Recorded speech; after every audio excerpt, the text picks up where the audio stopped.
కలియుగ ప్రత్యక్ష దైవం శ్రీ వెంకటేశ్వర స్వామివారిని కేంద్ర హోంశాఖ సహాయ మంత్రి బండి సంజయ్ దర్శించుకున్నారు. గురువారం ఉదయం వీఐపీ విరామ సమయంలో కుటుంబ సభ్యులతో కలిసి స్వామివారి సేవలో పాల్గొని మొక్కులు చెల్లించుకున్నారు. దర్శనానంతరం ఆలయ రంగనాయకుల మండపంలో వేద పండితులు వేదాశీర్వచనం అందించగా ఆలయ అధికారులు శ్రీవారి తీర్థ ప్రసాదాలు అందజేసి పట్టు వస్త్రంతో సత్కరించారు. అనంతరం ఆలయం వెలుపల కేంద్ర సహాయ మంత్రి మీడియాతో మాట్లాడుతూ, నా పుట్టినరోజు సందర్భంగా కలియుగ దైవం శ్రీ వెంకటేశ్వర స్వామిని దర్శించుకోవడం చాలా సంతోషంగా ఉందన్నారు. శక్తివంతమైన భారత నిర్మాణం కోసం అహర్నిశలు శ్రమిస్తున్న ప్రధాని మోదీకి శ్రీవారి ఆశీస్సులు మెండుగా ఉండాలని కోరుకున్నట్టు తెలిపారు. తెలుగు రాష్ట్రాల్లో ధూపదీప నైవేద్యాలు నోచుకోని ఆలయాలను కాపాడుకోవాల్సిన బాధ్యత టీటీడీపై ఉందని చెప్పారు. కరీంనగర్లో దేవాలయం నిర్మాణం కోసం భూమి పూజ నిర్వహించారని తెలిపిన ఆలయం శ్రీవారి ఆలయ నిర్మాణంతో పాటు కొండగట్టు, వేములవాడ, ఇల్లందుకుంట రామాలయం అభివృద్ధికి టీటీడీ సహకరించాలని విజ్ఞప్తి చేశారు. టీటీడీలో అన్య మతస్థులకు ఉద్యోగాలు ఇవ్వటమేంటి, కొనసాగించడం ఏంటని ప్రశ్నించారు. త్వరలోనే వారిని బదిలీ చేయాలని డిమాండ్ చేశారు. మన ఆచార వ్యవహారాల్లో చాలా ఇబ్బందులు వస్తున్నాయని అభిప్రాయపడ్డారు.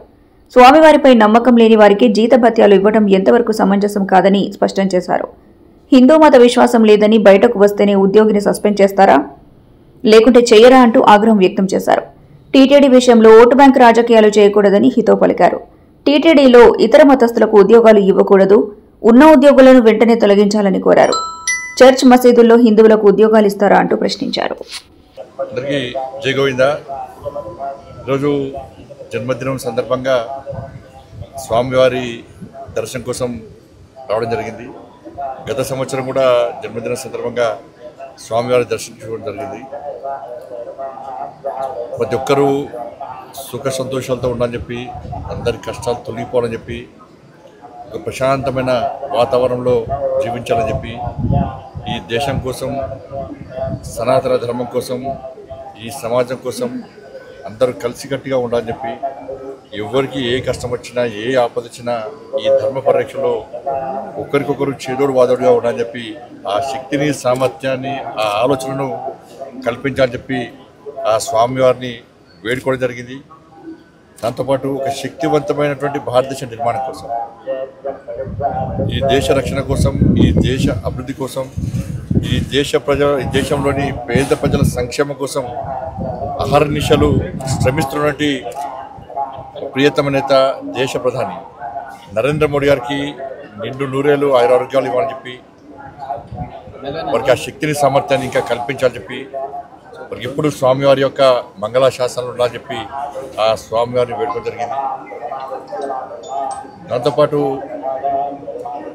టీటీడీ సంబంధించి మా భానుప్రకాష్ గారు టీటీడీ బోర్డు మెంబర్గా ఉన్నారు.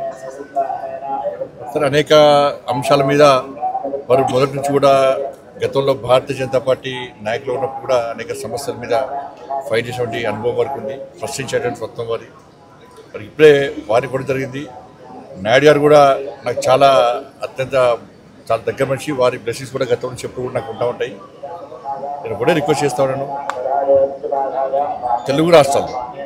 ఈ తెలుగు రాష్ట్రాల్లో కనీసం ధూపదీప నైవేద్యానికి నోచుకున్నటువంటి దేవాలయాలను కాపాడుకోవాల్సిన బాధ్యత టీటీడీ మీద ఉంది. దాంతోపాటు అనేక పురాతన దేవాలయాలు ఇవాళ తెలుగు రాష్ట్రాల్లో ఉన్నాయి. కనీసం అభివృద్ధి నడుచుకోవట్లేవు.